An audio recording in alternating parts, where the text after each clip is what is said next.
Hi, Brenda Stone.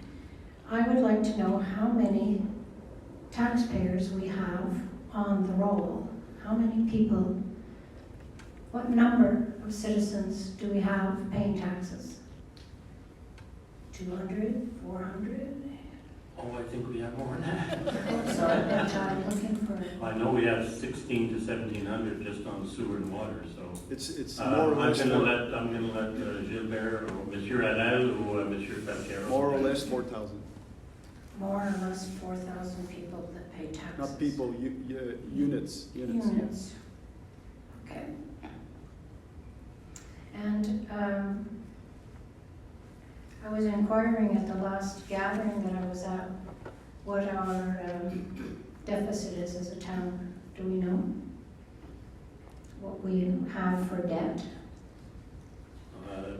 Or we're probably near 17, 18 million. Sounds low. Okay. What? Sounds low. Sounds low? Oh, well, it's the right figure, so. It's better be low than high. It better be, eh? Oh, yeah. But it's gonna increase. But it's gonna increase. The projection is, for the next 3 years, is to go up, yes. With certain projects. What I'm looking for is the amount perceived that each unit, let's use your word, carries the debt of each unit on the taxes. Each household, each household we pay tax, we have part ownership in this debt as citizens. And I'm just looking to get a roundabout figure of what it is that each proprietor has as citizen in this town. I think that when you've got technical questions like that, you should send us to us, and the town treasurer will be glad to answer those questions because it's a bit technical. We don't have the figures with us tonight, so. And you don't have just a guesstimate. Well, it's 18 million divided by 4,000 million. units, so I don't know what to say. $5,000 per unit. Yeah. And my second question has to Yeah, do. but then you don't count how much asset does the town have against those liabilities. Because with that money, they built stuff that's worth something. So just to take the debt and say, hey, we owe $5,000, collectively each of us owes $5,000, would be a stretch. Well, living here and expecting my municipal taxes to go up by 52%, I am That's a trying. different question. I am trying to sort out Okay, what it what does is- cost me, okay, to live here. So I want to know my share of the town debt. I want to know my, my taxes and what they are, and that's what I'm looking at. Can I afford to live in this town? This is why I ask these questions. Okay, it's very simple. I'm just looking for answers that will. Okay, your next question? I live on March Street, Elson Road, and the river back there and all that. That was wetland, and it's been filled in. But some of the houses still have problems with basements and seasonal. Which house are you talking about? The one on Elson, on the corner of Elson and Pine. Yes? And the second house on Elson also has trouble with. Okay. Okay. So I'm just wondering, as I'm looking around, in how many areas we have stretched or damaged with water. Where, I look at Highland and it's a wetland, and it appears that we're going to be filling it in. And oddly as that sounds, it is going to have an effect on my area because of the water table, etc. And I was just wondering where we have filled in major wetlands. I mean, first of all, on Highland, where they're building houses now, you're talking about? Or where there could be a project? where there could be a project. It's not That's- wetland, No? no.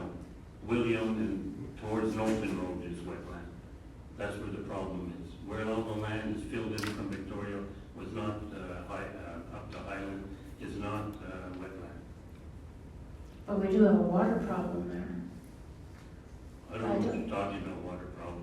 Well, I have wet basements on an annual basis. People who are digging around their houses and having to put in extra drainage, et cetera. These are problems that existed from old houses from back years ago. It was nothing to do with new development. And new owners bought it, and they wanted to rectify the problem, so they dug around the basements properly. Well, sir, there are no old houses on Elson. Thank you. I'll keep trying to understand the situation. Thank you. Thank you.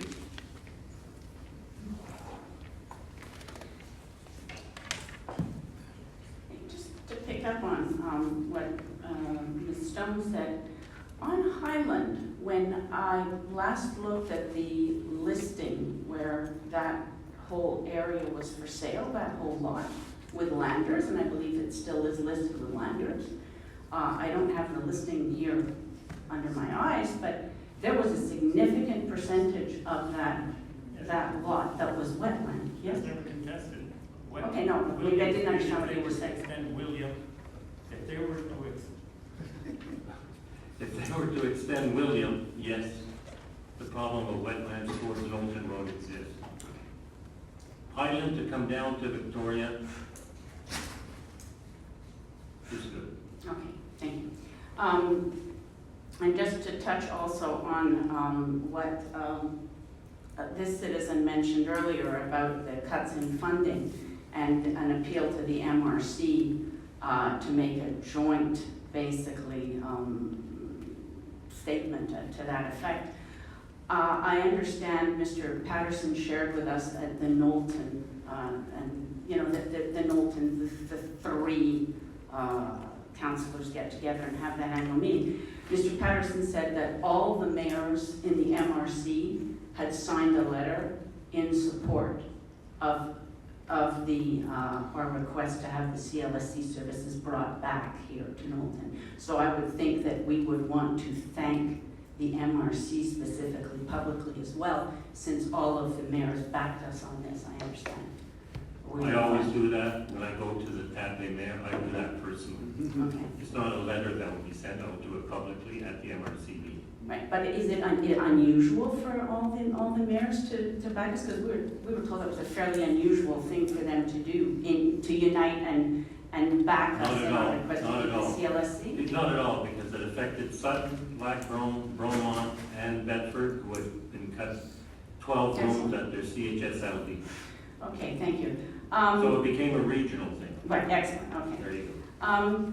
I wonder if we could return to the CCU presentation here on Déboulot. So it's 4.3.1, 4.3.2.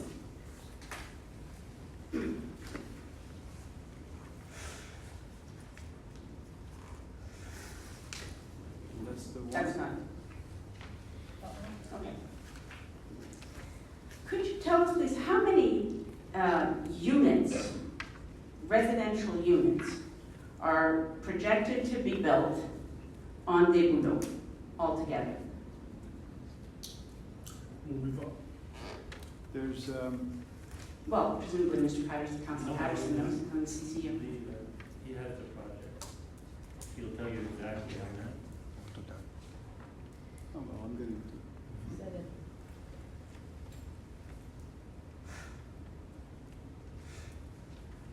One depend on whether you have 7 lots. 7 units Yeah, or 7 buildings? 7 Se- buildings.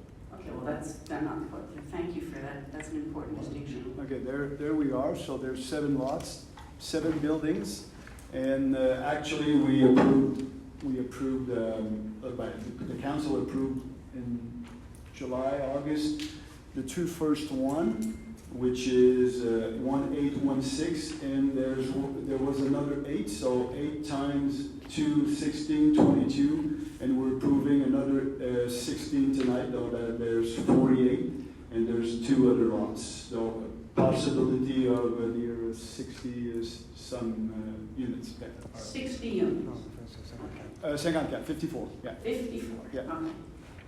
And yet, in the strategic plan and in the plan d'habitation, I believe we were talking about 30 more units a year. And we're talking about close to 60 on one road. Am I understanding you correctly?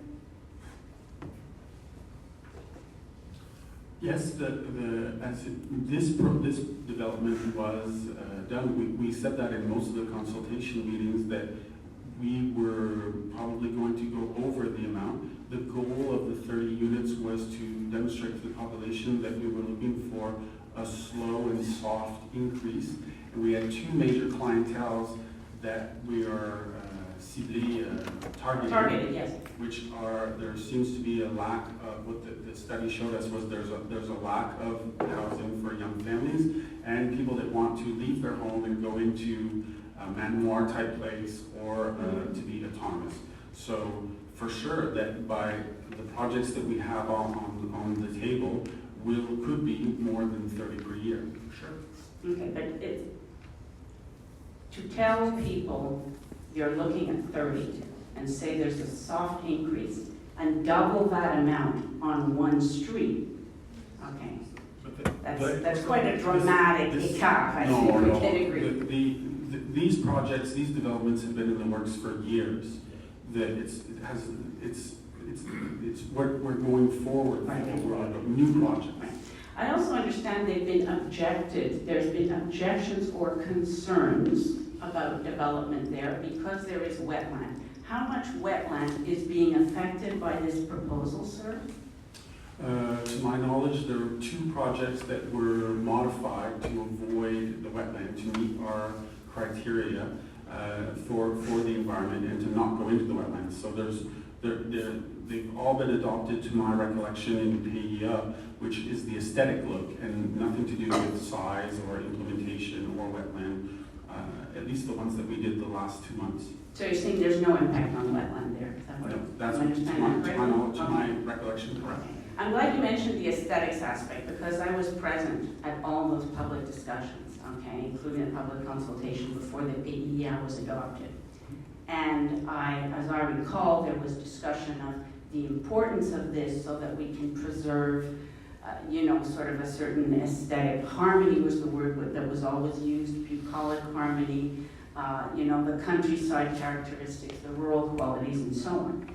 And could you share with us, please, the CCU's rationale? Could we just see the buildings again, please, on the screen? Because you had some proposals for, yes. Okay, that, and I think there was another one from the front as well. And can you sort of explain to us the CCU's rationale about how this particular aesthetic harmonizes with what the PIA was intended to protect? Well, the PIA wasn't intended to protect anything. It was intended to give a tool to the elected officials and the population. Yeah, to protect the rural character of this area. That was the way it was presented. Yes, but one thing we have to keep in mind, and this is not directly to your question, but for sure, when we look at a project, it will be that the 4 or 5 buildings or the 7 lots will be developed closely the same. The rationale is that the visibility of those buildings from the main street will be minimal. So then after that will they agencer amongst themselves? But for sure, if you take those buildings and look at the patrimonial character of the Knowlton core, the museum, they don't match. But we're not doing a blanket look. So the CCU's rationale was that these buildings, they even on the first set, the CCU asked for some modifications so that the 7 or 8 buildings in that sector would agencer amongst themselves. Amongst themselves, okay. Thank you. I do have one more question, but I'd like to step back to let this citizen speak, and then I'll just return. Thank you. Megan Celine, Rue de Bonneville, not Chemin de Bonneville. There are 2 streets. Canada Post couldn't find me because they were looking for me on Chemin de Bonneville. Having said that, you turn off of Rue de Bonneville onto Chemin de Bonneville, past the Bonnissoir, you keep going, and then you get to Center Street. I can turn left, I can turn right.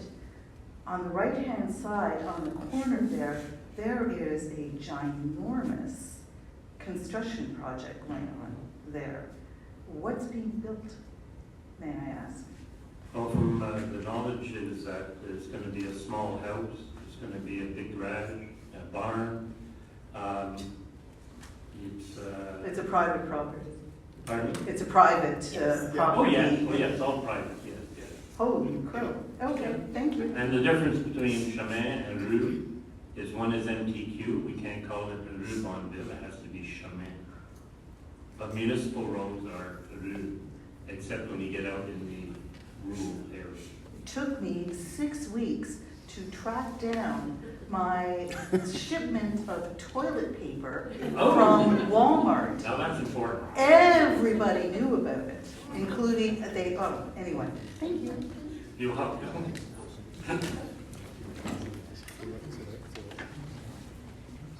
I'd like us to return to 3.1.3.4 through .6. Okay, so that is la résiliation des contrats qui sont associés au déplacement de la caserne des pompiers. Okay. You said several times we were advised to do this. Can you explain who advised us to do this? I will let Mr. Haddad answer. Or Roman Fanciero, doesn't matter either one. I guess that when he said we were advised, we, the administration, advised them to cancel the contracts. The contracts were allowed in 2021? 2021. Oh, there's some at 20 as well. Yeah, for sure. Yeah. And the date, there was a date, a termination date for those contracts was in 6 months after. And for lots of reasons, waiting for a grant and a few other reasons, we're getting to the point to use the bank that they got, the true professionals, and they advise us that the price that they bid is not appropriate anymore. They got to go up by a lot of money. So we were advised by our legal advisors to cancel the contracts because the percentage of growth of the contract is too big, so we got to go back to tenders. So it was an obligation then? It was an obligation and a good way to settle that, yeah. And I wonder, that the work that was done, okay, do we have an idea of how much we have spent so far, okay, on ingénierie civile, ingénierie, service professionnel d'architecture? Roughly how much have we spent to date? I personally don't know. I don't know if you went into that. Well, I could repeat what Robert Daniel, head of Public Works, mentioned at the office, was for the contract regarding the architecture, a good amount of the job had done. I wouldn't say what percentage, but a good amount of the work had been done, and that work will still belong to us. But for the two other contracts that had to do with engineering, there was very little or no work done, because the project had been pushed off, so they never actually got to start doing the engineering part, or if they did very, very little. So So presumably, basically all it was the two appels d'offres, which were canceled, and that's it. There was no work being done by them. It was just sent to us, it was accepted. Now they've been canceled. The other one was canceled also, but we own the architectural look in the plans that were made. and we didn't have to pay the engineers anything to sort of retain them, it Not for was the just, first- you're going to be Not paid for for services the rendered. first two contracts, that is correct. Okay, but architecture, Architecture, yes, yes. but that work product is ours. Yes, Okay, all right, thank you very much. you're welcome.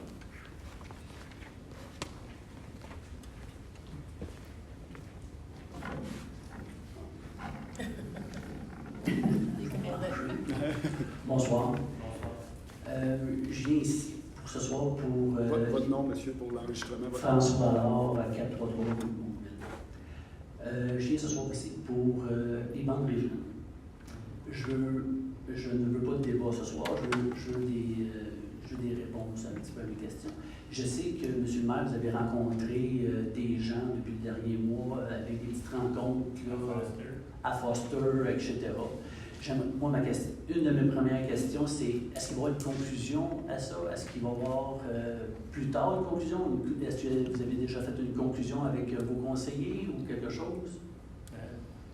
En fait, vous posez des questions par rapport spécifiquement aux bandes riveraines? Aux bandes riveraines, oui, c'est ça. En fait, l'objectif de ces rencontres-là que les élus font, c'est pour aller chercher le pouls des citoyens de leur secteur. Donc, il n'y a pas de débat supplémentaire sur les bandes riveraines.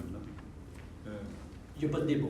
Il n'y a pas de débat supplémentaire. Alors, la décision, il y a de la réglementation et voilà. Donc, je sais qu'il y a des citoyens qui sont venus à les rencontres citoyennes.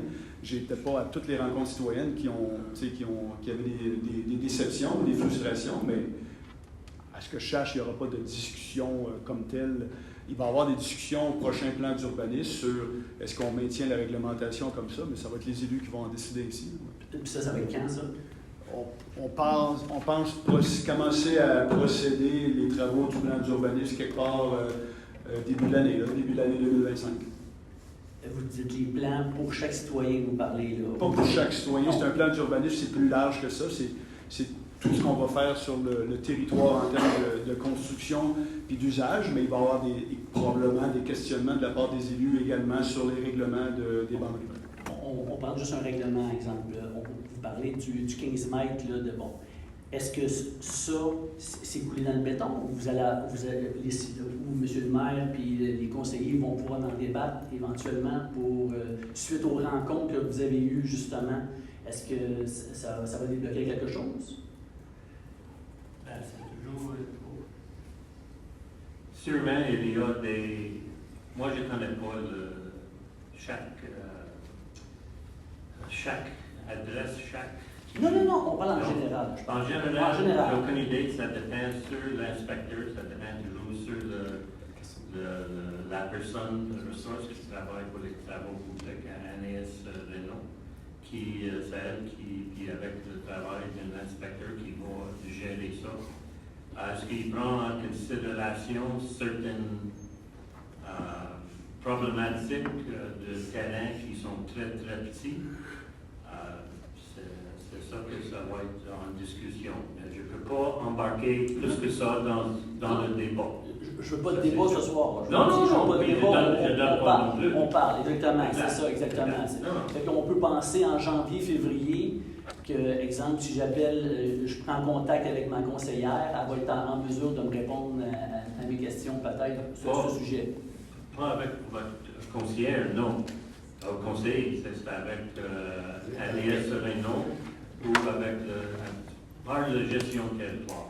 En fait, votre question, là, M. Allard, si je comprends bien, c'est de savoir si les élus vont penser à modifier la réglementation. Définitivement, c'est okay? ça, exactement. Alors, la réponse leur appartient. Oui. Puis, dans le processus, j'ai comme l'impression qu'ils vont se questionner à savoir s'ils vont changer. Bien là, il va y avoir plein de dossiers, plein d'analyses qui vont être faites. Il va y avoir aussi des situations qui ont eu comme commentaire par rapport aux rencontres citoyennes qu'ils vont prendre en considération. Définitivement, qu'ils vont se questionner. Puis la réglementation. Je veux faire un commentaire tout de suite là-dessus. Allez dans le micro, s'il vous plaît. C'est pas facile pour certaines personnes dans certaines cités pour ce qui est l'aménagement de leur terrain. Mais ce qui est le plus important, c'est le lac. Puis on essaie d'analyser des situations, d'améliorer le lac. Ce soir, on parlait d'environnement et c'est la préoccupation numéro 1. S'il peut y avoir des ajustements dans certaines circonstances, on va voir si on les fait. Mais une chose de certaine, c'est que les bandes riveraines sont un aspect très important pour le lac. Et ça ne va pas changer du tout au tout. Notre lac est fragile. Si vous êtes au bord du lac, vous avez vu les cyanobactéries cette année, le réchauffement planétaire, ça va juste mettre tout dans une situation beaucoup plus périlleuse. Le lac s'est amélioré ces dernières années, et on se croise les doigts, mais ça n'a pas toujours été le cas. Et avec les changements climatiques, les pluies diluviennes, il faut qu'on regarde et on constate l'état de la situation au niveau de phosphore. Donc, c'est juste pour vous dire que notre souci, c'est la qualité du lac en premier.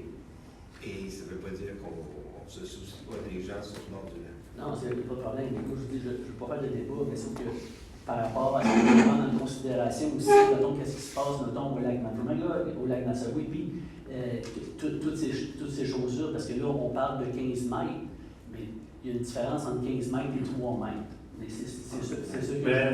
Allez-y. Monsieur Allaire, Oui. Monsieur Allaire a Monsieur déjà Allaire, répondu concernant ça.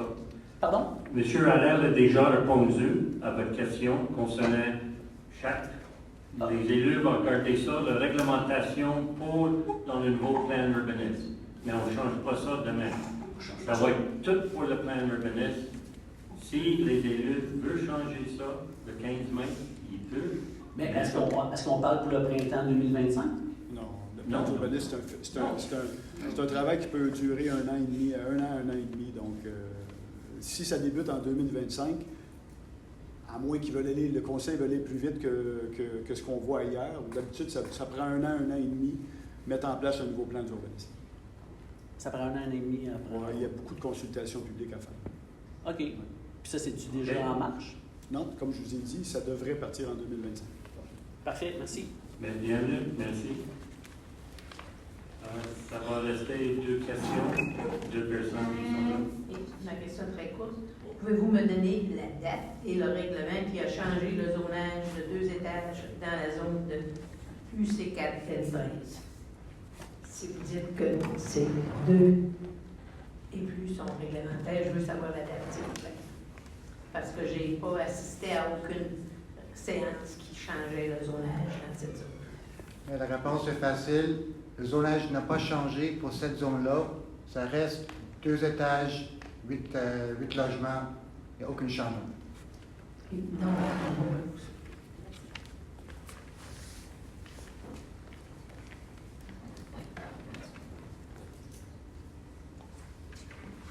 At the public annual meeting for Foster, one of the citizens there mentioned, and I do believe that it was in connection with the construction on Mountain, okay? Which is On why where? on Mountain, on Montagne, okay? Okay. Which is why I'm bringing it up, which would be point 3.1211, okay, right at the top of page 2. And as I said, it's not a minute meeting, but I'm pretty certain that it had to do with the construction on Montagne. And he said that the question he asked was who had done the geological studies because they had hit solid rock. So my question is, what can you share with us about that development, if indeed that's a factual statement, and what impact would that have had on the cost of the project? Because presumably, if the geological studies indicate one type of soil, then the costing is based on work on that type of soil. If you hit solid rock, it will be different. So what can you share with us about that, seeing as it just came up this evening? I have nothing to share with you on that. But Well, you could ask for an access of information of all the devis that was done concerning that, because if you found a rock, if your devis says that there's no rock and there's rock, you're going to pay. And if you say in your We're devis gonna that pay. there's rock, no, you're going to pay. We're all going to pay. No, but you have to do the work, Yeah. Madame Soutal. So if there's rock in the devis, the bidder will increase his price. If there's no rock in the devis, he will lower his price. If the actual work, they found rock, he's going to charge for blasting the rock that was not in the devis. So either it is in the devis or either it's not in the devis. What I've been told is that all the geologists. the tests that were done show no rocks in the particular places, and in the devis, it was not put in the devis that there was rock, and they found rock, so they had to blast. So I don't know why that person brought it up, but it's normal work that, you know, when you found something underground, you found something, you have to pursue your work. Okay, but so are you saying then in order to clarify that point of what, if any, impact it had on the cost that's being borne by citizens, you're suggesting that a public access to public information? Well, if you want to have more which is fine, I'm details, just trying to be clear. if you want more details, but at the council here, every payment that is done to Ménard, they say, and I remember hearing it and you're there at every council, so you must have heard it. We are about $300,000 over the contract of $5 million because of the rock that they found. So there's no, but cachette, it's $300,000 of rocks that they found. Yeah. Thank you for that clarification. Yeah. Hubert, can I just add a comment to this? I worked in that field for 40 years. The reason that happens is when they do a geological study, they put down holes, often maybe several hundred feet apart. Yes. They hit rock, there's rock. But in between the holes, if there is rock, But that's what happens. because they just don't do a complete, it's too expensive to do a detailed study. You're right. Thank you for that. That's what happened. My question is, you did a study or you went to the federal government concerning the lake and some restrictions which may be applicable. Can you tell me which restrictions are you mentioning with the government? Well, this first meeting with the federal government was just to see how it works, basically, because we know the areas on the lake that are vulnerable, and we're looking for ways to protect our lake. And we have to. One of the venues is to control navigation in certain areas. So it was a very general meeting. We're at the very beginning of the process. We might not pursue it, but we might, you know, if we pursue it, it will be a long one. If you pursue, what type of restrictions do you plan on discussing? Well, it would be navigation. You would have to be further from the shoreline, you know, to navigate. Some perpendicular when coming out of The brooks, roads whatever. or that, or maybe for some types of boats, they would be encouraged to go in an area where the water is much deeper, so they're not, you know, Have you considered restricting the size of the horsepower on some of these boats? We're thinking about all the possibilities, but we're also trying to evaluate if it's feasible, if it's opportun de faire. Because you do know that there are 600, 400, and there was last year a 900 horsepower boat on that lake. Yeah. You're aware of that? And you realize the damage that these boats do? Okay. My second question is concerning 3141, fin d'emploi de employé cadre. I don't need to know the name. Which the part of the town management has been changed? That's confidential, and it's an inside administration